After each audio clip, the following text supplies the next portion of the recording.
మొత్తానికి మనం చూసాం కదా. ఇప్పుడు దాదాపుగా 16 రోజుల నుంచి వెతుకుతుండగా ఇప్పుడు ఒక రైట్ హ్యాండ్ లెఫ్ట్ లెగ్ బయటపడడం జరిగింది.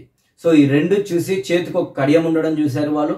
ఆ చేతికున్న కడియాన్ని చూసి ఏదైతే సింగ్ ఉన్నారో ఆయన ఐడెంటిఫై చేశారు. అంటే 100% తెలియదు. ఇప్పుడు బాడీని బయట తీసిన తర్వాత అది ఒక రకమైన పరిస్థితిలో ఉంది, చెప్పలేము చూడలేము, అంత దారుణంగా ఉంది. అలాంటి పరిస్థితి ఎవరికి రావద్దని కోరుకుందాం ఫస్ట్ ఆఫ్ ఆల్. సో దాన్ని మళ్ళీ DNA టెస్ట్ చేస్తారు. వాళ్ళని పిలిపిస్తారు.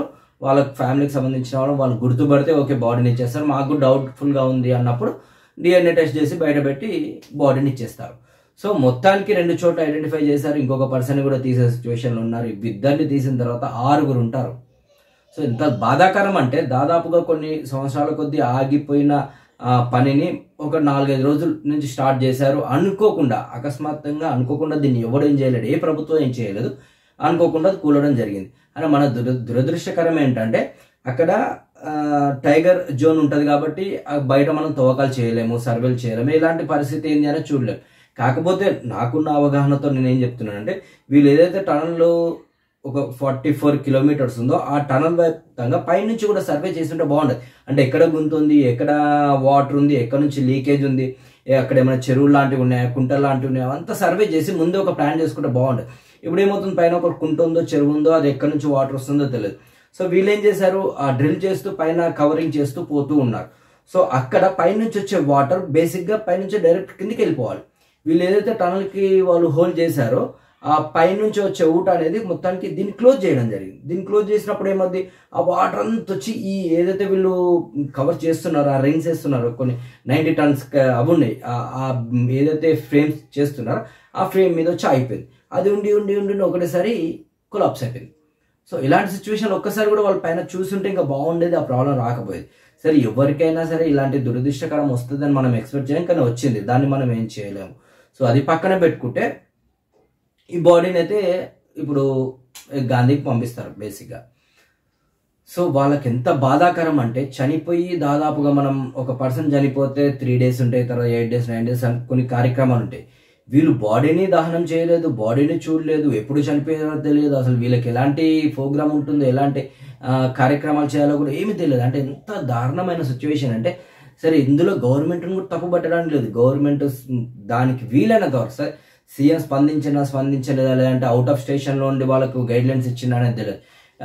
అది పక్కన పెడితే, ఎందుకంటే ఇప్పుడు సీఎం చెప్పడం కూడా మన ఉత్తమ్ కుమార్ గారు చాలా మేధావస్తుడు, దానికి సంబంధించిన వాళ్ళు వాళ్ళకి ఆయన చాలా అనుభవం ఉంది కాబట్టి ఆయన మొత్తం ఇక్కడ ఉండి చూసుకుంటుండే. సో నేనున్నా నాకు ఇంత పని చేయలేకపోతున్నామో, బట్ ఉత్తమ్ కుమార్ గారు చూశారు, చాలా బాగా చేశారని చెప్పడం జరిగింది.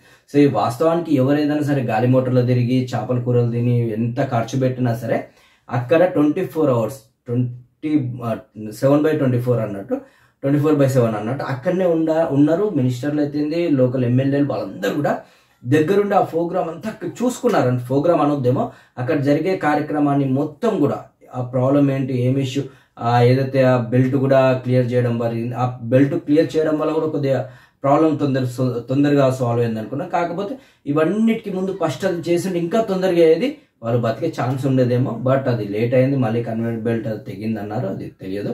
సో ఇంకోటి ఏంటంటే అక్కడ జామర్లు కూడా పెట్టడం జరిగింది. అంటే లోపల జరిగే ప్రతి ఒక్క వీడియో రికార్డ్ చేసుకుంటూ బయటికి పంపిస్తున్నాడు. దీనివల్ల మళ్ళీ పొలిటికల్ ఇష్యూ అవుతుంది. సో ఇలాంటి సిచ్యువేషన్లో మనం వీడియోలు ఏది కూడా బయటికి పంపించొద్దు. సో ఒక్కరికి ఇద్దరికంటే చెప్పగలుగుతారు, కానీ 100 మంది ఉన్నారు కాబట్టి వాళ్ళందరికీ చెప్పడం కూడా కష్టం అనేది జామర్లు ఏర్పాటు చేయడం జరిగింది. సో అక్కడ ఏం తెలియకుండా, అంటే వీళ్ళు పంపించేది ఏది కూడా అక్కడ వెళ్ళకుండా అన్నట్టు జామర్లు కూడా పెట్టి ఆ వీడియోలను బయటికి రానియకుండా చూసుకున్నారు. సో ఏదేమైనా సరే వాళ్ళు బతుకుంటే బాగుండేది.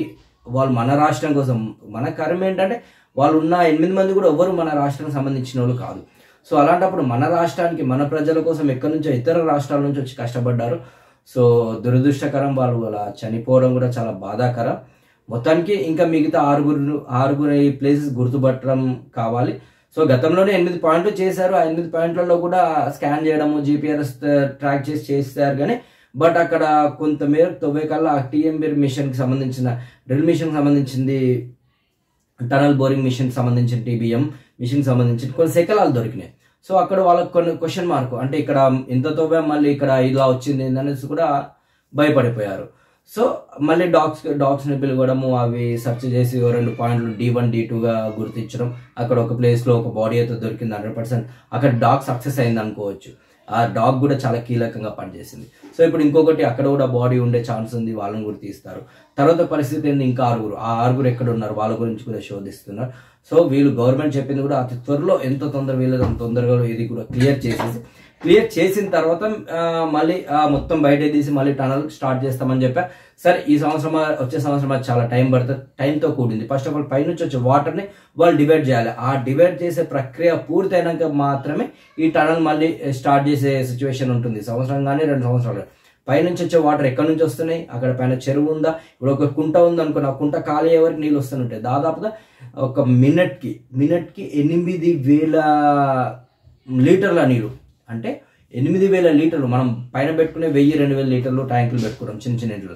అలాంటిది 8,000 లీటర్లు నిమిషానికి వస్తుంది అంటే అర్థం చేసుకోండి. ఒక నిమిషానికి 8,000 లీటర్లు అంటే కంటిన్యూషన్ వస్తూనే ఉన్నాయి, వాటర్ వస్తున్నాయి తోడడం బయటికి. ఇప్పుడు లాస్ట్ టైం ఆ ప్రభుత్వంలో కూడా ప్రాబ్లం అదే అయింది.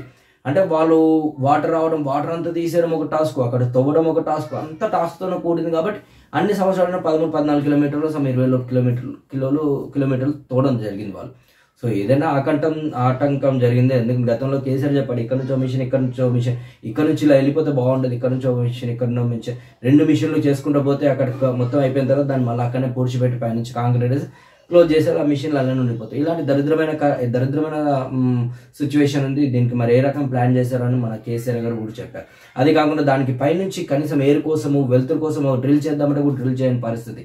ఎందుకంటే అది టైగర్ జోన్. సో దాన్ని మనం బయట ఎలాంటి పనులు చేయలేము. అక్కడ పర్మిషన్ కూడా ఎక్కడి వరకు వచ్చింది, కింద డ్రిల్ చేసుకుంటూ పోవాలి తప్ప పైన అడవిలో మీరు ఎలాంటి ఒక చిన్న పుల్లను కూడా తీసేయడానికి లేదు అని పర్మిషన్ ఇచ్చారు సెంట్రల్ గవర్నమెంట్. ఇప్పుడు అదే సెంట్రల్ గవర్నమెంట్ అప్పుడే ఆ పర్మిషన్ ఇచ్చి ఉంటే, అంటే కనీసం డ్రిల్ చేసుకొని మీరు అక్కడక్కడ డ్రిల్ చేసి సిచ్యువేషన్ చూసుకోండి అంటే బాగుండేదేమో. అంటే ఇంతమంది 8 మంది ప్రాణాలను కూడా పణంగా పెట్టకపోయేదేమో. మొత్తానికైతే ఇన్ని రోజులు కష్టపడ్డందుకు, 15-16 రోజులు కష్టపడ్డందుకు ఒక బాడీని బయట తీయడం జరిగింది. సో నెక్స్ట్ పరిస్థితి ఏంది, ఇంకా మిగతా వాళ్ళు ఎలా ఉన్నారు, ఇప్పుడు వాళ్ళైనా సరే పట్టుకుంటే ఓడొచ్చే సిచ్యువేషన్లో ఉంటారు, కుళ్ళిపోయి ఉంటారు. ఓడి ఎప్పుడు 10-16 రోజులు అవుతుంది కాబట్టి చాలా ఇబ్బందికరంగా ఉంటుంది. సో ఇంకోటి వాటర్లో కదా, ఇంకా దారుణమైన సిచ్యువేషన్. వాటర్, బురద చాలా కష్టం. ఇక వాళ్ళ ఫ్యామిలీకి ఎవరు, అంటే మనం ఓదార్చడం ఇక అయిపోయింది కదా అని చెప్పడం చాలా చిన్న విషయం. ఒక మనిషిని ఎన్ని లక్షల కోట్లు ఇచ్చినా తెచ్చుకోలేము, ఆ ప్రాణాన్ని మనం తేలేము. కాబట్టి ఇది చాలా బాధాకరమైనది. సో ఇలాంటి సిచ్యువేషన్ మళ్ళీ తెలంగాణలో కాదు ఎక్కడ కూడా జరగొద్దనే కోరుకుందాం.